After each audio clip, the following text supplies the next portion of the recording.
mwongeye kwirirwa neza ma people abantu banjye murabizi neza iyo nje mba mbazana akantu gashya mu ikoranabuhanga cyangwa amakuru ajyanye na opportunity. Uyu munsi rero turacyari muri opportunity kuko turi mu mwaka w'uburyohe. Tubazaniye scholarship y'abarimu, hari benshi cyane maze iminsi bayibaza cyane kandi maze igihe sinzi impamvu abantu batarayumva. Hari ababyumva nk'ibihuha, bamwe bakabyita scam, ariko mbere y'uko ikintu kita scam first gikora check. Mu gihe utizeye abantu, nibura nawe ubwawe nk'umuntu wiyumva nk'umuhanga, you making sure ko ibyo bakubwira ari byo ukore research.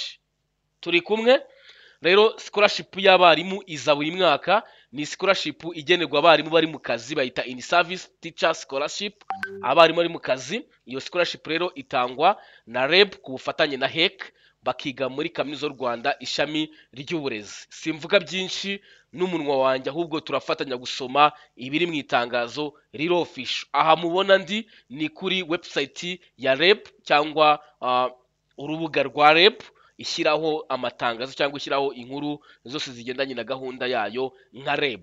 Hano kuri menu turiho ni muri announcement cyangwa ahagenerwa gushyirwa amatangazo. Hano rero nk'itangazo mubona ryasutse ku itariki 14 z'ukwezi kwa gatatu 2025, ni iri rivuga ngo scholarship opportunities for in service teachers academic year 2025-2026. Ndarifungura noneho uyu munsi, umva ko mwigenjesha. Mujya muvuga ngo mbaha ibintu ngo by'ibicupuri bivuye ariko njyewe nkunda kuba nabi downloadinze buriya ntimubizi. Riri downloaded sha ryatangazo namaze kurishyiraho kera nko mu gitondo. Ndaza njyewe mbasomera itangazo tubikore turi kumwe. Nkuko mubibona, iyi ni announcement ya REB, Rwanda Education Board. Iravuga iti REB ku bufatanye na HEC iramenyesha ko ifite scholarship 300 ku barimu basanzwe mu kazi. Basanzwe he? Mu kazi. Ni service teachers in public and government aided school. Ni mu bigo bya leta ndetse n'ibifatanya na leta. Abantu bashaka kwiga bachelor degree mu masomo akurikira: muri early childhood education, muri special need education, muri sciences education, muri languages education. Abashaka iyo scholarship bose bagomba kumenya ko baziga mu academic ya 2025-2026 bakiga muri kaminuza y'u Rwanda ishami ry'uburezi. Mwibuke ko nagiye mbasobanurira ndi gusona abantu bari kwa applyinga muri kaminuza y'u Rwanda kigira icyo twita colleges. Rero iyi college y'uburezi ibamo uburezi nyine, namwe murabyumva. Okay? Ni bande bemereye ino scholarship? Uko mubibona ni abanyarwanda, ni Rwandan citizen nationality. Ikindi agomba kuba atarengeje imyaka 35. Ikindi agomba kuba arangije amashuri yisumbuye cyangwa afite A1 ariko mu bijyanye n'iki n'uburezi. Ikindi agomba kuba amaze gukora cyangwa amaze mu kazi arimo nibura imyaka 3 y'akazi. Muri systeme za TMS ziba zibigaragaza. Ikindi agomba kuba atarigize asuspanda cyangwa hagarika umwaka w'amashuri. Ese uwo muntu ugomba ku applying agomba kuba afite ibiki? Nizihe document asabwa? Agomba kuba afite diplome ye AD, mu gihe ashaka nyine bachelor degree afite AD gusa, cyangwa mu gihe ashaka A0 afite A1 akagaragaza degree ye.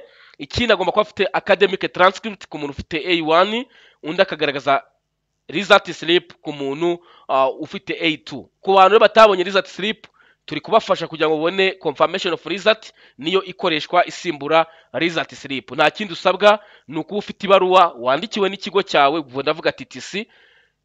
Iyo baruwa igaragaza ko wayize kuri icyo kigo udafite result slip. Nka recommendation ni interuro ebyiri zonyine. Twebwe ikigo cy'ishuri riniri turemeza ko Miss Mr runaka yabaye umunyeshuri wacu kuva kugeza iki gihe akaba nta result slip yabonye. Iyo baruwa director akayisinya, akayisikana, akayikoherereza, ukayiduha tukagufasha. Cyangwa nawe ukajya muri system ya NESA online service ugahitamo confirmation result, ugasubmitinga, ugategereza ko bayemeza. Ntago irenze umunsi umwe kubo turi gufasha.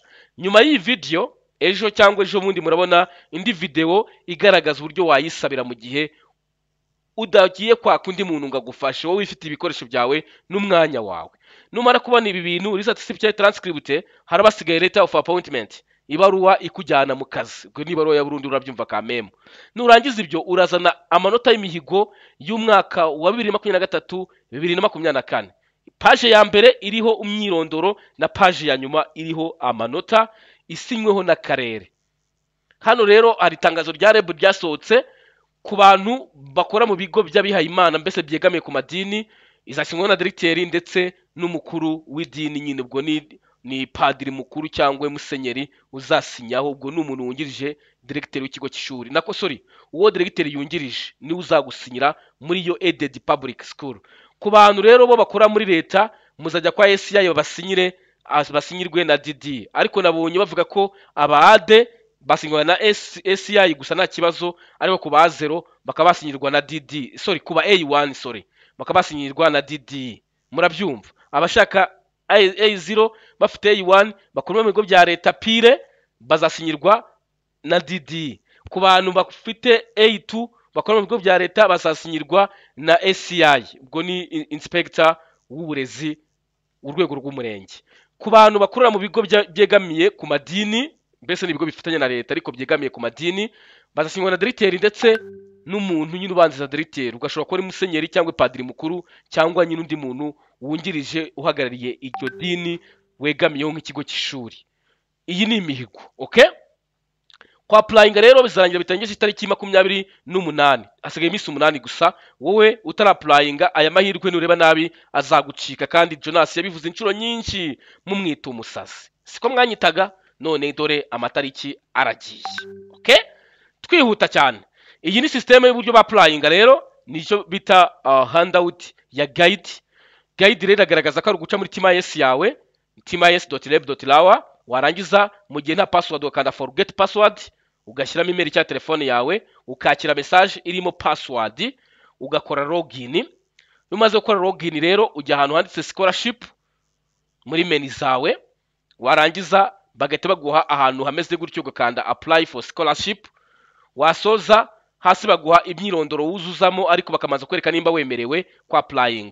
Baravivura aho utujuje bagahashyira agakubo. Niba hashyira agakubo uzamenye ko ibyo bintu utabyujuje, ntabwo uba wemerewe kubona iyi next. Ariko iyo bavivuye gutya uba uri kuri eligible, uba uri umunyarwanda, uba warize uri umwarimu, uba uri munsi y'imyaka 35, uba warize uburezi, uba umaze gukora imyaka 3 nibura kandi utarahagaritse amasomo. Ugahita ukanda next, warangiza ukuzuza imyirondoro yawe. Hano ukaplodingamo high school certificate cyangwa degree yawe umuntu ufite A1. Hano ni result slip ku muntu ufite A2 cyangwa degree ku muntu ufite transcript ku muntu ufite A1. Hano ni amanota y'imihigo. Hano ni ibaruwa y'akazi ya burundu, ugakanda submit ukaburangije akazi.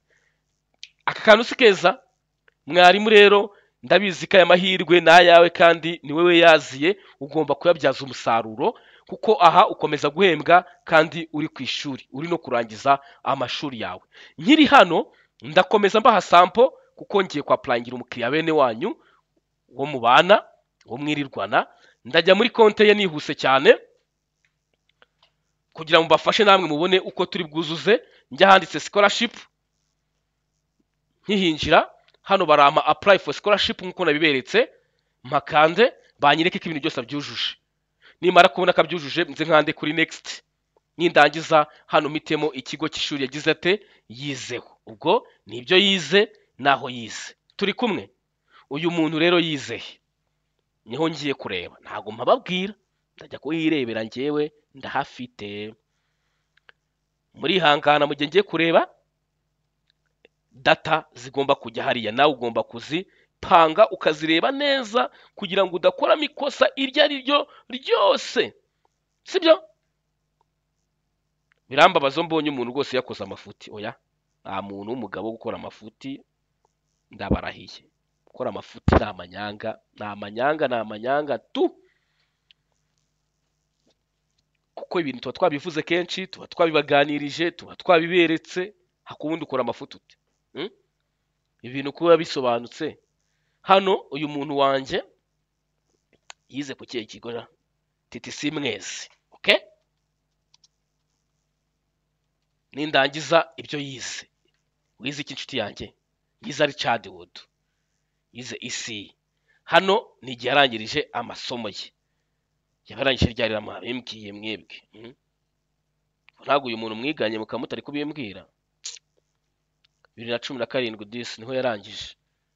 Rero kubera ko akenshi igihe umuntu yarangirije bigora, iyo mbabwiye ngo biragora nuko akenshi ntabwo tubona itariki, tuba tubona umwaka gusa. Ariko nka bano bantu banyuze mu kwezi kwa 10 nta muntu uzabiguhanira kubera ko ntabwo nabo baba bazi direct date iri specified, ariko mpita kira ukwezi kwa 10 niho twarangizaga, ntabwo twarangizaga za 2000 na mu kwezi kwa 7 nk'uyu munsi, twarangizaga mu kwezi kwa 10. Hano ndakomeza njye gushaka ukwezi kwa 10 nshake kuwa gatanu mu kwezi kwa 10 kire 13. Nindangiza hano barambaza ni ibiki nshaka kwiga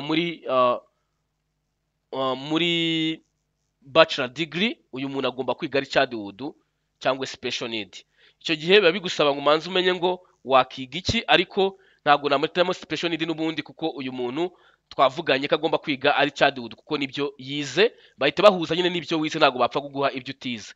Urabona ko misemo nka TML hano muri search, mutegereze hano hatazamo Department of Art and Languages, yari TML.